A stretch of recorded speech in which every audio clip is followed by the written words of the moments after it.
నమస్తే. ఇన్నాళ్ళు నన్ను సపోర్ట్ చేస్తూ, ఎంకరేజ్ చేస్తూ మీ ప్రేమని నాకు అందిస్తున్న ప్రతి ఒక్కరికి కృతజ్ఞతలు. అలాగే ఈ వీడియో కూడా ఖచ్చితంగా మీకు ఉపయోగపడుతుంది. లైక్, షేర్ అండ్ సబ్స్క్రైబ్ చేసి మీ సపోర్ట్‌ని నాకు అందించండి. అలాగే ఈ వీడియో పట్ల మీకున్న అభిప్రాయాన్ని కామెంట్ సెక్షన్‌లో కామెంట్ చేసి తెలియజేయండి. ఇప్పుడు వీడియోని చూద్దాం. నమస్తే. Welcome to our channel. నేను పద్మిని. ప్రస్తుతం మనతో పాటు ప్రముఖ ఆధ్యాత్మికవేత్త, వాస్తు జ్యోతిష పండితులు నిట్టల ఫణి భాస్కర్ శర్మ గారు మనతో పాటు ఉన్నారు. మాట్లాడదాం. నమస్కారం అండి. బాగున్నారా? నేను బాగున్నానండి. నర్మదా పుష్కరాలు వస్తున్నాయి అంటే దాని అర్థం గురువు మారుతున్నారు అని. మే 1వ తారీఖు గురువు వృషభ రాశిలోకి వెళ్ళబోతున్నారు కాబట్టి సంవత్సరం కాలం పాటు ఆయన అక్కడే ఉంటారు కాబట్టి ద్వాదశ రాశులకి కూడా ఇచ్చేటటువంటి ఫలితాల గురించి ఒక్కసారి మీ ద్వారా తెలుసుకోవాలనుకుంటున్నాను. అయ్యో తప్పకుండా. గురుడు అంటే సంక్రమణం అనేటువంటిది కొన్ని గ్రహాలకి మాత్రమే చెప్పారు.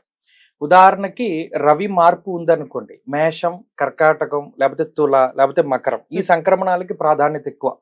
కర్కాటక సంక్రమణం దక్షిణాయనం, మకర సంక్రమణం ఉత్తరాయణం, అలాగే తులా సంక్రమణంలో ఉన్నప్పుడు కార్తీక మాసం, మేష సంక్రమణంలో ఉన్నప్పుడు వైశాఖ మాసం, చాలా ప్రాశస్త్యమైనటువంటి రోజులు. అలాగే మకరంలో ఉన్నప్పుడు కూడా ఈ కావేరీ నదిలో స్నానం చేయమంటారు. మరలా అటువంటి ప్రాశస్త్యం కలిగిందే గురుడి యొక్క మార్పు. ఈయన ఇప్పుడు మేషరాశి నుండి వదిలిపెట్టి కృత్తిక నక్షత్రం 2వ పాదమైనటువంటి వృషభ రాశిలోకి ఆయన సంచారం చేస్తూ ఉన్నారు. గురుడు మార్పు అనేటువంటిది చాలా ముఖ్యం. ఎందుకంటే ఈ దేవగురు అయినటువంటి బృహస్పతి ఒక రాశిని వదిలిపెట్టి వేరే రాశిలోకి వెళ్ళినప్పుడు ఈ నది అనేటువంటి దానికి ప్రాముఖ్యత వస్తుంది. ఎలా దానికి అనుసంధానం అయ్యింది అంటే పూర్వపు కాలం ఋషులు ఏం చేశారంటే ఏ నదిలో ఎప్పుడెప్పుడు శక్తి ఉంటుంది అనేటువంటి దాన్ని పసిగట్టి అది ఒక గ్రహం మార్పు ద్వారా కలుగుతుంది అనేటువంటి దానికి అనుసంధానం చేసుకుంటూ వచ్చారు. ఇప్పుడు తులారాశిలో రవి ఉన్నప్పుడు కావేరీ నదిలో చేసినటువంటి స్నానానికి ప్రాముఖ్యత ఎక్కువ. ఆ శక్తి అంతా ఆ నదిలో ఉంటుంది. అలాగే మకర సంక్రమణం జరిగినప్పుడు ప్రయాగలో చేసేటువంటి స్నానానికి ప్రాశస్త్యం ఉంటుంది. అలా ఒక్కొక్క కాలానికి సంబంధించినటువంటి రహస్యాన్ని వాళ్ళు గ్రహానికి ముడిపెట్టి చెప్పారు. ఇప్పుడు గురుడు ఉన్నారు, యజన కీర్తి గృహ కాంచన పుత్ర వస్త్ర అశ్వాది కారకుడు గురుడు. ఆయన చాలా కారకత్వాలు ఇస్తారు. గురుడు జాతకంలో బాగా లేకపోతే నీచని పొంది ఉంటే అసలు సంతానమే కలగదు అని. సో ఒక్కొక్కళ్ళ జాతకంలో గురుడు నీచపడి ఉన్నా, గురుడు ఇబ్బంది పెట్టే స్థానాల్లో ఉన్న సంతానం అనేటువంటిది కూడా ఆలస్యం అవుతుంది. నర్మదా నదికి ఒక శక్తి వస్తుంది.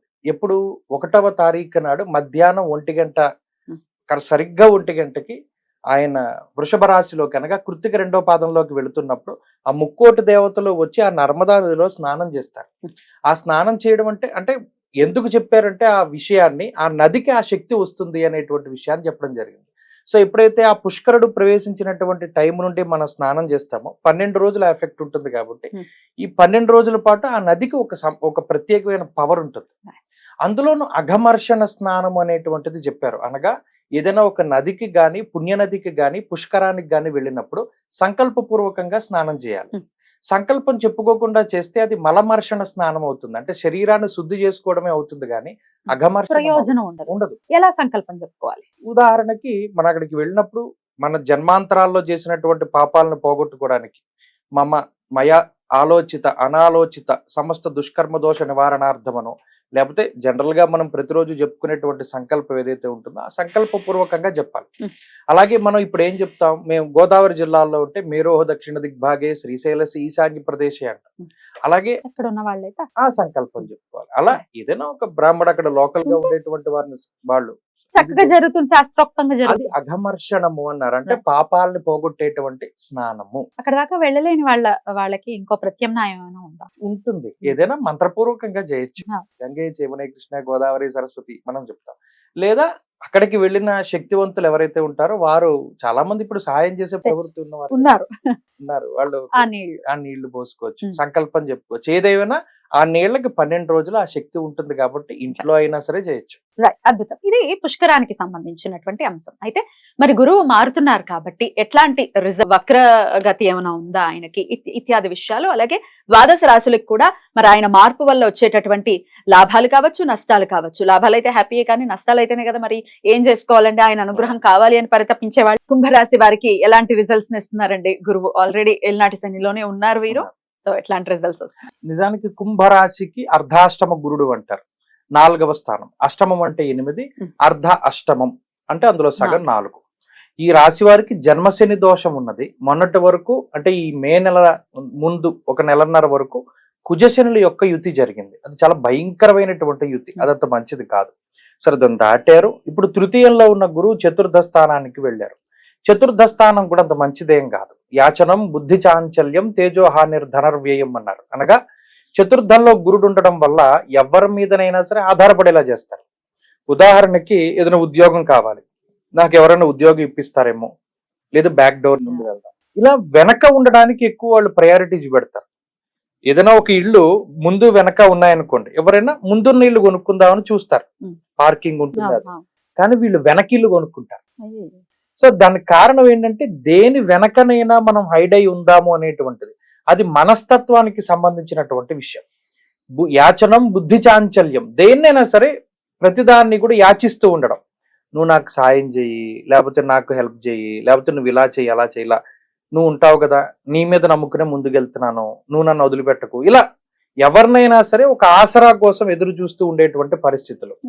అలాగే తేజోహానిర్ ధనర్వ్యయం, మరీ ముఖ్యంగా ఇటువంటి సమయంలోనే నమ్మక ద్రోహాలు ఎక్కువ జరుగుతూ ఉంటాయి. ఎవరి మీదైనా పూర్తిగా మీరు ఆధారపడ్డప్పుడు ఆ వ్యక్తి మీకు పూర్తిగా వ్యతిరేకంగా మారినప్పుడు ఆ సపోర్ట్ మీకు దొరకదు. అప్పుడు ఆధారపడినందుకు మీకు ఏమైపోతుంది, సపోర్ట్ ఉండదు, ఇబ్బంది పడిపోతారు. సో అప్పుడు మీకు నమ్మక ద్రోహం జరగడానికి, మోసపోవడానికి, లేదా ఎవరికైనా డబ్బు ఇచ్చి మోసపోవడానికి, ఇవన్నీ కూడా ఈ పీరియడ్ లోనే ఎక్కువ జరుగుతాయి. కాబట్టి కుంభరాశి వాళ్ళు చాలా జాగ్రత్తగా ఉండడం మంచిది. అందులోనే ఏలినాటి శని కూడా ఉంది కాబట్టి దీనివల్ల ప్రత్యేకించి వీళ్ళకి వచ్చేది ఏంటంటే బద్ధకం, వాయిదా వేసుకోవడం, ప్రతి పని కూడా ఇతరులకు అప్పచెప్తూ ఉండడం, ఇవన్నీ కూడా దీని లక్షణాలు. అయితే రాహు చాలా అనుకూలంగా ఉన్నారు. సౌభాగ్య భాగ్యం ఆరోగ్యం అర్ధలాభం యశస్కరం అన్నారు. అనగా రాహు ఇచ్చేటువంటి శుభ ఫలితాల వల్ల ఆర్థికమైన ఇబ్బందులు అయితే ఉండవు. ఏదో ఒక రకంగా డబ్బు చేతికి వస్తుంది, సమయానుకూలంగా ధనాన్ని కూడబెట్టుకోగలుగుతారు. ఏదైనా ఫంక్షన్ చేయాల్సి వచ్చినా ఏమైనా ఆర్థిక సమస్యలు ఉండవు. ఒకవేళ మనం ఎవరికైనా డబ్బు ఇచ్చినా మోసపోయినా కూడా మనకి డబ్బు రొటేషన్ అవుతూ ఉంటుంది, అంత డబ్బు ఇస్తాడు. అలాగే శుభ కార్యక్రమాలు చేయడానికి ధనాన్ని ఖర్చు పెట్టిస్తారు. కాబట్టి రాహు బలంగా ఉన్నారు కాబట్టి కొంత ఈ గురువు శని ప్రతికూలంగా ఉన్న కొంచెం ఊరటనిస్తారు. కానీ ఇవన్నీ కూడా దృష్టి పెట్టుకోవాలి. ఆరాధన ఏ విధంగా చేసుకోవాలి? ప్రత్యేకించి మమ చంద్రలగ్నవశాత్తు అర్ధాష్టమ గురుదోష నివారణార్థం అనేటువంటి సంకల్పం చెప్పుకొని గురువారం నాడు కేజింపావు శనగలు దానం చేయాలి. అలాగే సప్తాహం గాని ద్విసప్తాహం గాని గురుచరిత్ర పారాయణ చేయాలి. అలా చేయగలిగితే గురుబలం అనేటువంటిది పెరుగుతుంది, పెరగాలి, పీస్ఫుల్ గా వెళ్ళాలి ఈ ఇయర్ కుంభరాశి వారికి అని మనస్ఫూర్తిగా కోరుకుంటూ ఇక నెక్స్ట్ ఎపిసోడ్ లో ఫైనల్ రాశి మీన రాశి గురించి మాట్లాడుకుందాం. థ్యాంక్ యూ అండి, నమస్తే.